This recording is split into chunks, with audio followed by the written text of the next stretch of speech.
Hello everyone, my name is Raman and welcome to C Raman Luthra classes. अभी हमारे इस YouTube channel के ऊपर एक इन्फॉर्मेशन वीडियो की सीरीज चल रही है जिसके अंदर हम सेबी ग्रेड एग्जामिनेशन के सिलेबस को डिस्कस कर रहे हैं। सिलेबस के साथ साथ मार्केट में क्या फ्री सोर्सेज अवेलेबल है, क्या बेस्ट सोर्सेज अवेलेबल है, इसके साथ साथ प्रीवियस एग्जामिनेशन में हर एक सब्जेक्ट के किस टॉपिक से क्वेश्चन पूछे गए, ये आंसर्स भी हम आपके सामने लेकर आ रहे हैं। अभी हम पेपर 2 को डिस्कस करें क्योंकि पेपर 2 की ज्यादा वेटेज है आपके सेबी ग्रेड एग्जामिनेशन में। पेपर 1 पे भी डिस्कशन करेंगे आगे जाके। पेपर 2 के अंदर टोटल 6 टेक्निकल सब्जेक्ट्स हैं: commerce and accountancy, costing, composite, management, economics and finance. हम already commerce and accountancy, costing and companies act को डिस्कस कर चुके हैं। आपको इस चैनल के हिस्ट्री के अंदर वीडियोस मिल जाएंगी। आपको कौन सा सोर्स रेफर करना चाहिए, कहाँ से क्वेश्चन पूछे जा रहे हैं, ये एग्जामिनेशन के लिए काफी इंपॉर्टेंट है। इस सेशन में हम पढ़ेंगे फाइनेंस के बारे में। फाइनेंस के ऊपर डिस्कशन को स्टार्ट करने से पहले मार्केट में काफी इंस्टीट्यूट्स हैं जो आपको बोलते हैं कि हम आपको 5000 प्लस एमसीक्यूज प्रोवाइड करेंगे हमारे कोर्स के अंदर। मैं भी आपको ये बोलता हूँ, इसका एक बहुत बड़ा कारण है ये फाइनेंस का सब्जेक्ट। फाइनेंस के सब्जेक्ट के ऊपर ही मान के चले 1500 टू 2000 एमसीक्यूज होते हैं। इसका रीजन क्या है? देखो, जो फाइनेंस का सिलेबस आपको नोटिफिकेशन में दे रखा है, यहाँ से तो क्वेश्चन पूछे जाते हैं, बट एक और एरिया जहाँ से क्वेश्चन पूछे जाते हैं ये है फाइनेंशियल अवेयरनेस का एरिया। यहाँ पे आपको रिजर्व बैंक ऑफ इंडिया के सर्कुलर्स, सेबी के circulars, annual reports, financial news, इनको कवर करना पड़ेगा। फाइनेंशियल सेक्टर की जो स्कीम्स गवर्नमेंट लेकर आती है, ये ढेर सारी स्कीम्स रहती हैं। अब इतना ज्यादा कंटेंट रहता है तो यहाँ पे एमसीक्यूज भी ज्यादा प्रोवाइड करवाए जाते हैं, इसलिए यहीं पे 1500 टू 2000 एमसीक्यूज हो जाते हैं। मेरे साथ साथ और भी इंस्टीट्यूट्स ये करते हैं, तभी आपको बोलते हैं कि हम आपको 5000 एमसीक्यूज प्रोवाइड करेंगे। चलिए हम डिस्कशन को स्टार्ट करते हैं। ये हमारे बच्चे हैं जिन्होंने लास्ट ईयर सेबी के एग्जाम को क्रैक करा था। कंसिस्टेंटली हमारे बच्चे रेगुलेटरी बॉडी एग्जामिनेशन को क्रैक कर रहे हैं। हमारे सेबी के लिए 2 कोर्सेज अवेलेबल है हमारी वेबसाइट पे। एक है एमसीक्यू कोर्स, यहाँ पे आपको एमसीक्यूज पेपर 2 के सब्जेक्ट के ऊपर प्रोवाइड करवाए जाएंगे। इसके साथ साथ यहाँ पे आपको full length mock test provide करवाए जाएंगे। फेज 1 के लिए यहाँ पे 5 फुल लेंथ मॉक टेस्ट रहेंगे और फेज 2 के लिए यहाँ पे 3 फुल लेंथ मॉक टेस्ट आपको प्रोवाइड करवाए जाएंगे। एक हमारा फुल कोर्स है सेबी के लिए, इसमें फेज 1, फेज 2, फेज 3 इंटरव्यू, हर एक चीज की गाइडेंस आपको प्रोवाइड करवाई जाएगी। हर एक सब्जेक्ट के ऊपर लेक्चर नोट्स एंड एमसीक्यूज आपको प्रोवाइड करवाए जाएंगे। जो एमसीक्यू कोर्स है वो इस फुल कोर्स के अंदर इंक्लूडेड है। जो एमसीक्यू कोर्स है वो आपको 1500 का पड़ेगा और फुल कोर्स आपको 3600 का पड़ेगा। आपको कोड यूज करना है लॉन्च का। एमसीक्यू कोर्स के लिए आपको कोड यूज करना है फ्लैट 25 और प्राइस हो जाएगा 1500 रुपीज। चलिए, ये है डिस्ट्रीब्यूशन आपके फाइनेंस सब्जेक्ट के पीवाईक्यू का। तो यहाँ पे जो आपका फर्स्ट टॉपिक रहता है वो है roles and function of regulatory bodies in India. तो आपको फाइनेंशियल रेगुलेटरी बॉडी के बारे में डिटेल में समझ में आना चाहिए, हमारा फाइनेंशियल सिस्टम किस तरीके से वर्क करता है। देखो, यहाँ पे मैं आपको फ्री सोर्सेज के बारे में बात करता हूँ। तो यहाँ पे जो सबसे बड़ा सोर्स अवेलेबल है मेरे हिसाब से वो मेरे ही लेक्चर्स है, जो आपको मेरे इस चैनल की प्लेलिस्ट में मिल जाएंगे। तो यहाँ पे जो इनिशियल लेक्चर्स है फाइनेंस के, वो आपको मेरे चैनल पे मिलेंगे और मेरे को लगता है मोर देन इनफ है फाइनेंस को स्टार्ट करने के लिए। अगर आपको बेसिक समझ में आ जाएगा कि फाइनेंशियल सिस्टम किस तरीके से वर्क करता है, तो आप आगे जाके बेटर तरीके से फाइनेंस को समझ पाएंगे।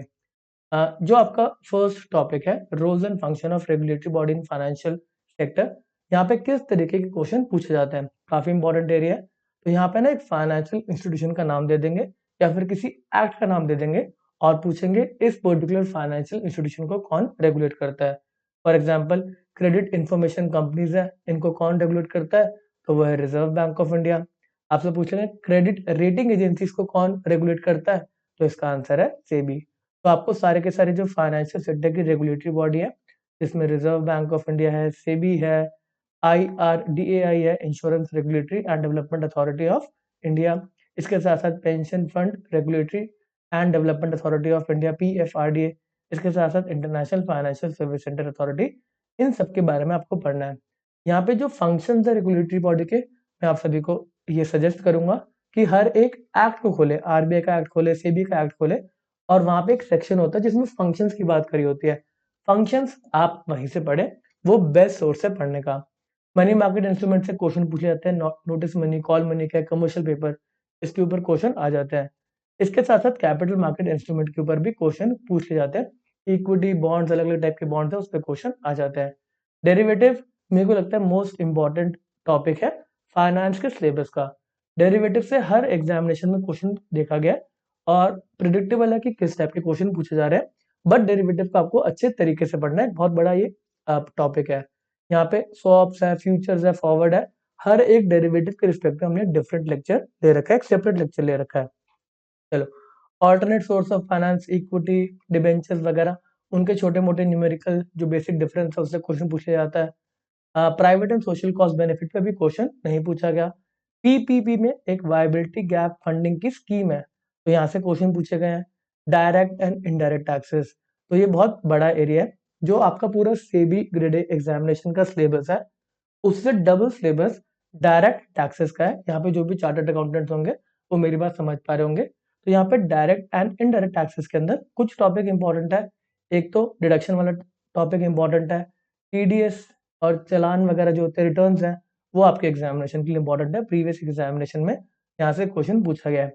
इसके साथ साथ अगर बजट में कोई चेंजेस आए तो वो भी एग्जामिनेशन में पूछा जा सकता है, उसके भी अच्छे खासे चांस रहते हैं। इसके साथ साथ फिस्कल एंड मॉनेटरी पॉलिसी के ऊपर भी क्वेश्चन पूछे गए एग्जामिनेशन के अंदर। एफआरबीएम एक्ट के ऊपर जनरली एस्केप क्लॉज का क्वेश्चन पूछा गया। एक आधे घंटे का लेक्चर है, इजीली एफआरबीएम एक्ट को आप पढ़ सकते हैं। इन्फ्लेशन के ऊपर भी क्वेश्चन आते हैं, बट ये आप इकोनॉमिक्स में बेटर तरीके से समझ पाते हैं। इसके साथ साथ जो मेजर एरिया है वो है फाइनेंशियल अवेयरनेस का। यहाँ पे कंसिस्टेंटली क्वेश्चन पूछे गए हैं और सेबी का जो प्रीवियस एग्जामिनेशन हुआ था लास्ट ईयर, यहाँ पे 17 में से 9 क्वेश्चन फाइनेंशियल अवेयरनेस से ही थे और ये आपको डिटेल में पढ़ना पड़ेगा। यहाँ पे हम लिखना भूल गए, ये पीएफआरडी के मेंस के एग्जामिनेशन के अंदर भी एक क्वेश्चन फाइनेंशियल अवेयरनेस, एक नहीं बल्कि 2 या 3 क्वेश्चन फाइनेंशियल अवेयरनेस से पूछे गए थे। इसमें एक क्वेश्चन तो सेबी की जनवरी मंथ के सर्कुलर में था जो कि हमने कवर कर रखा था। ठीक है जी, तो ये एक आंसर था। आपको जो स्टार्ट करना है वो आप मेरे यूट्यूब चैनल से कर सकते हैं, आपको बेसिक इजीली समझ में आएगा। इसके बाद ये एडवांस टॉपिक आपको वेरियस यूनिवर्सिटी की बुक है जहाँ पे मिल जाता है। इसके साथ साथ चार्टर्ड फाइनेंशियल एनालिस्ट है, इनके डॉक्यूमेंट से आप पढ़ सकते हैं। फाइनेंशियल सेक्टर की स्कीम्स जो है 16 स्कीम्स हैं, इसके लिए मैं एक सेपरेट लेक्चर ले आऊंगा कि आपको कौन कौन सी स्कीम को पढ़ना चाहिए जो मेरे हिसाब से इंपॉर्टेंट है। और इन स्कीम्स को आपको पढ़ना चाहिए गवर्नमेंट के डॉक्यूमेंट से। जो स्कीम की नोटिफिकेशन है वही एग्जामिनेशन के लिए इंपॉर्टेंट है, बहुत डिटेल के अंदर स्कीम से क्वेश्चन पूछे जाते हैं। चलिए, ये प्लेलिस्ट आप इसको रेफर कर सकते हैं। बस इतनी सी बात थी, इस सेशन को यहीं पे समाप्त करते हैं। मिलेंगे आपसे आगे और भी नॉलेजेबल सेशंस के लिए। Okay tata, bye bye.